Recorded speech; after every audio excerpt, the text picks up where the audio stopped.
good is it to be back? It's great. You know, it's hometown. I'm from here. Got some of my best friends in the world on the team, so it just feels comfortable. You know, to be back here, even just being a Shoeless Joes again. You know, like it's comfortable. It's an easy transition. When you left, Ricky, there was a little bit. You weren't totally happy. How does this now fit into what happened? That it's all smoothed over, everything's fine now. Well, I mean, we won a ring, right? Yeah. So we won the 100th Grey Cup, so that kind of made everything okay. But you know, it's kind of refreshing now. It's the system's awesome. You know, I've known Casey for a long time, and I've always wanted to play for him and his system and Coach Burke's system. You know, pass rushers get rewarded in this system. You know, I'm looking forward to next year. I'm looking forward to the best year of my career. I've always, like I said, I've always wanted to be just a straight pass rusher, and because you want to know how good you can be, right? And I think I'll have the opportunity next year to find out.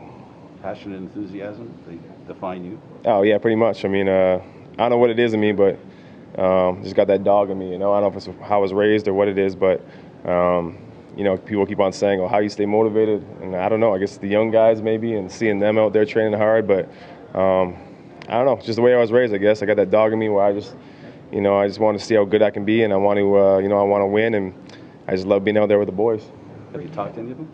Oh yeah, no, I've actually been here since basically right after the trade, and you know, I've gone out with a lot of the guys, and obviously Dury and Maddie and CO, and you know, seen some of the young guys out too. Met some of those guys, so I think we got a lot of good attitudes, got a lot of good, you know, young guys, and they want to get after it, so it'll be interesting.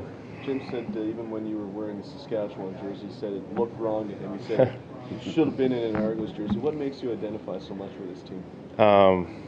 Well, first, I mean, you know, it's where I'm from, right? So, you know, and then second of all, the relationships you build with the guys from this area. You know, it's just a little bit different. I think maybe everybody says that where they're from, but I just feel like people, you know, kids from Toronto, kids from Ontario, we're just a little bit different. And Toronto is a pretty unique city as far as Canada goes, and we have a different perspective maybe on things, and I don't know. It just I wouldn't say it was uncomfortable in Saskatchewan because I got used to it, but it definitely is a really smooth transition coming home to Toronto and playing for the Argos, and you know, I couldn't be more happier than to be back. So. You've got a reputation by your actions that you're a real team player, and you did talk well about it. You talked good about Saskatchewan. You enjoyed it there, and you were always very proud. How important is it that you feel that when you're in your community here, whatever community it is, you feel an obligation to support that community and let them know that you got their back?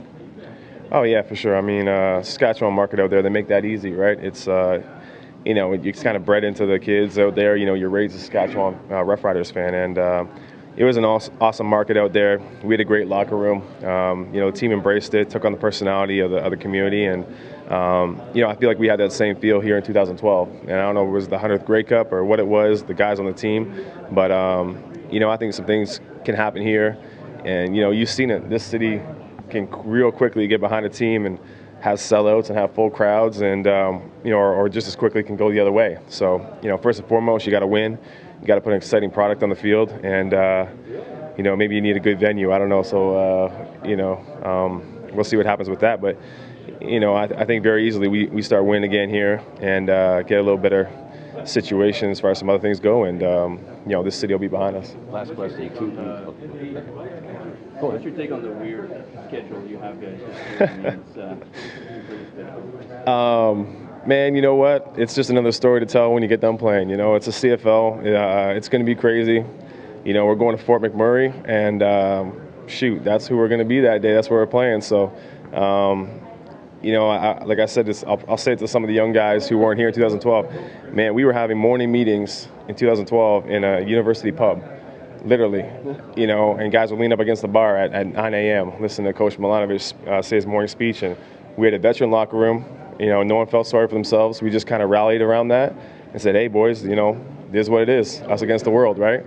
We go and win a Grey Cup. So, you know, you can go the other way with that and say, oh, no, you know, we're playing in Fort McMurray, boo-hoo us, and, you know, the CFL doesn't like us, or, you know, they don't want us in the Sky Dome, you know. Or you can just say, hey, nothing's going to stop us from, you know, accomplishing our goal. It's us against the world, boys, and let's go, you know, put a whooping on the Eskimos at Fort McMurray. You know, that's how you do it. And, you know, it's been done before. We got a lot of guys from 2012 who went through that unique situation at UTM. So, yeah, I'm looking forward to it.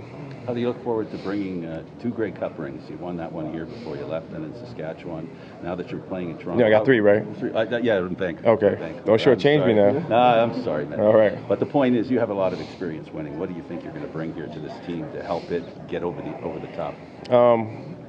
Well, you know, there was another 40, 50 guys on those teams that I won with, right? So, you know, I don't want to put my experience, my value too highly above anybody else's, but you know, I think you just kind of learn those teams what they had in common, championship teams, and you know, the biggest thing is just being a team. You know, having all the same guys on the same page, not really having too much individuality, or if you do, as long as it's directed towards a team goal, that's fine.